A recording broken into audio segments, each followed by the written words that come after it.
High hi everyone, welcome to my another vlog video. আজকে আমি আবার একটা হিজিবিজি ভ্লগ নিয়ে চলে আসলাম। তো বলি, আজকে আমি যাচ্ছি আমার হাই স্কুলের ফ্রেন্ডদের সাথে দেখা করতে। এদের সাথে আমার পরিচয় অলমোস্ট 15 বছরের, কিন্তু কারো কারো বিয়ে সংসার হয়ে যাওয়ার কারণে বা বাইরে পড়ালেখা করার জন্য আমাদের দেখা হয় না অনেক বছর। তো আমরা এক সপ্তাহ ধরে প্ল্যানিং করে আজকে বের হলাম। ওকে, তো প্ল্যান অনুযায়ী সবাই আমার বাসার সামনে চলে আসলো। তারপর আমার বাসার সামনে থেকে একটা অটো নিয়ে আমরা পাকশিতে রওনা দিলাম।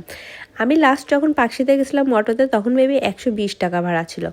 কালকে আমার বাসার থেকে পাকশি ব্রিজের নিচেই ধরলাম, ওই পর্যন্ত আমার থেকে ভাড়া নিল 300 টাকা। অটোওয়ালা ভাড়া বলছে, আমি চমকে উঠছি, কি এত টাকা কেন?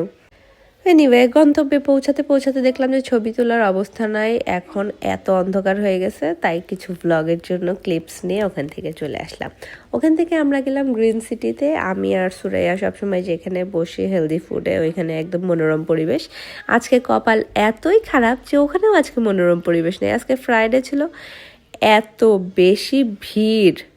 চলেই যখন গেছি তখন ওখান থেকে কয়েকটা প্রন টোস্ট খেয়ে আমরা সবাই রওনা দিলাম আয়শার বাবার রেস্টুরেন্টে পিৎজা খেতে। আয়শার বাবার রেস্টুরেন্টটা গ্রিন সিটিতে B2-র পাশে, রিসম্যাক সামথিং নাম। এনিওয়ে, তো আমরা আগের রেস্টুরেন্টের সামনে কিছু ছবি তুলে, অসংখ্য ভিডিও করে ছবি তুলে ওইখান থেকে পিৎজা খেতে চলে গেলাম।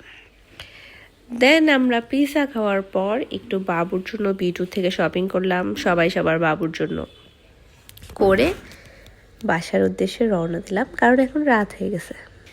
ওকে, সো দ্যাটস ফর টুডে। আবার দেখা হবে আমার কোনো হিজিবিজি ভ্লগে। ততদিন সুস্থ থাকবেন, ভালো থাকবেন। আল্লাহ হাফেজ।